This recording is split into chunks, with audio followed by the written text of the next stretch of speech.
ये यूज़ करते हैं, लेकिन ये एक रटने वाला मेथड है। मैं आपको सीधा-सा मेथड बताता हूँ, थोड़ी-सी मेहनत तो करनी पड़ती है लेकिन प्रैक्टिस से आ जाती है। क्या जब भी आपको क्वेश्चन सॉल्व करोगे, इसको लिखोगे, बड़ा अटपटा लगेगा। तो आप ऐसा करिए, इसको भूल जाइए और मैं जो बता रहा हूँ वो तरीका याद रखिए। ये क्वेश्चन में एक क्लू छुपा हुआ है जो आपको बताएगा कि ये क्वेश्चन कैसे सॉल्व हो सकता है, और आप इसको पढ़िए ध्यान से और मैं भी आपके साथ में पढ़ता हूँ। तो देखिए, क्वेश्चन है, if angle A and angle B are acute angles such that cos A is equal to cos B, then show that angle A is equal to angle B। तो देखिए, इस क्वेश्चन को हमने ध्यान से पढ़ा और क्या देखा कि इंफॉर्मेशन क्या क्या अवेलेबल है। जब भी क्वेश्चन को पढ़ो, इसमें इंफॉर्मेशन देखो।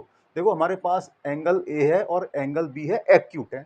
एक इंफॉर्मेशन ये हो गई, दूसरी इंफॉर्मेशन ये हो गई। तो ये तो चलो एक्यूट है। मेन इंफॉर्मेशन ये है जो पूरे क्वेश्चन को सॉल्व कर देगी। अब वो कैसे करेगी, चलिए स्टार्ट करते हैं। और देखिए, तो इसमें क्या क्या है, देखिए शो करना है, यानी कि एक तरह से प्रूफ करना है इसको। तो पहले हम क्या करते हैं, इसके अंदर क्या क्या दे रखा है पहले उसको नोट करते हैं। तो हमें क्या दे रखा है कि एंगल ए और बी क्या है, एक्यूट है। एक्यूट एंगल क्या होते हैं, 0 से बड़े होते हैं लेकिन 90 से कम होते हैं। ऐसे ही एंगल बी भी है। तो देखो, ये तो हो गया है ना। अब हमारे पास क्या आती है कि हमें ये एंगल और ए और बी हम दिखाएं कैसे ट्रायंगल में। तो देखिए, मैं यहां ट्रायंगल बनाता हूं। ये मैंने बनाया ट्रायंगल, ठीक है, और ये यहां पर राइट एंगल है।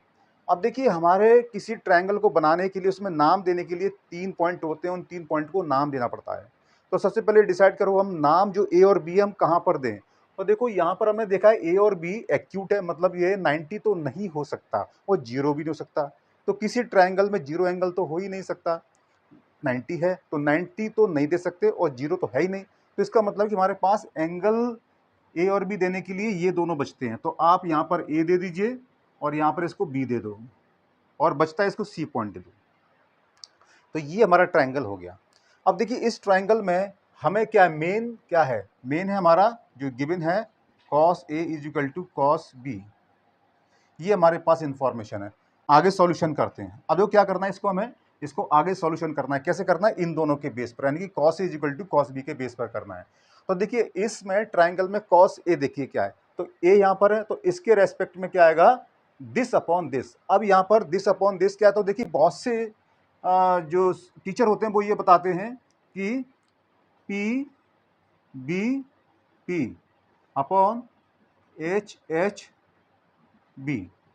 तो देखिए, पहले तो एंगल डिसाइड करिए कि किस एंगल के रेस्पेक्ट में आपको साइन कॉस टेन बताने हैं।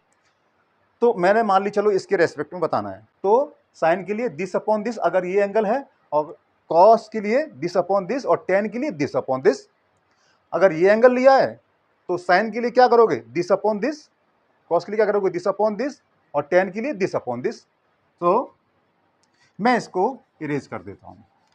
तो देखिए, कॉस ए लाना है मेरे को, तो कॉस ए यानी कि एंगल ये है, तो क्या होगा, दिस अपॉन दिस, यानी क्या रहेगा कि cos A is equal to C A upon A B, और कॉस बी क्या रहेगा,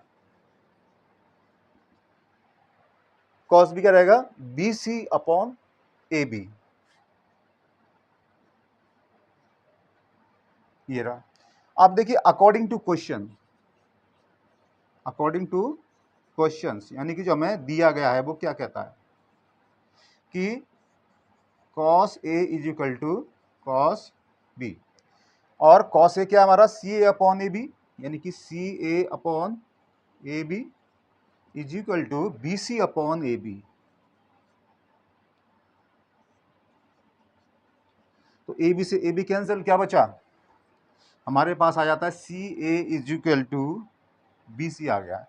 इसका मतलब क्या होता है कि सी हमारा क्या ये है और बी सी क्या ये है, यानी कि दोनों साइड बराबर आ गई। जो साइड इक्वल होती है वो साइड, जो तीसरी साइड बच के उसके साथ में जो एंगल बनाती है वो इक्वल एंगल बनाती है। तो ये एंगल इक्वल है, ठीक है, ऐसे करके। तो इसका मतलब क्या होता है कि ये दोनों साइड बराबर हैं, तो ये दोनों साइड इस तीसरी साइड के साथ में, यानी कि हाइपोटेनस के साथ में जो एंगल बना रही है वो ये बना रही है, तो ये एंगल बराबर होंगे। तो इसके बेस पर आप कह सकते हो, क्या कह सकते हो कि angle A is equal to angle B. यही हमारा आंसर है। देखा फ्रेंड्स, कितने आसान तरीके से इस प्रॉब्लम का सॉल्यूशन हो गया। और आपने इस वीडियो को काफ़ी इंटरेस्टिंग तरीके से देखा होगा, सुना होगा, समझा होगा और सीखा होगा। प्लीज़ इस वीडियो को लाइक, सब्सक्राइब और शेयर कर दीजिए, जिससे कि और लोगों को भी फ़ायदा इसका मिल सके। And finally, sincerely thank you for watching this video. See you next time. Till then, good bye.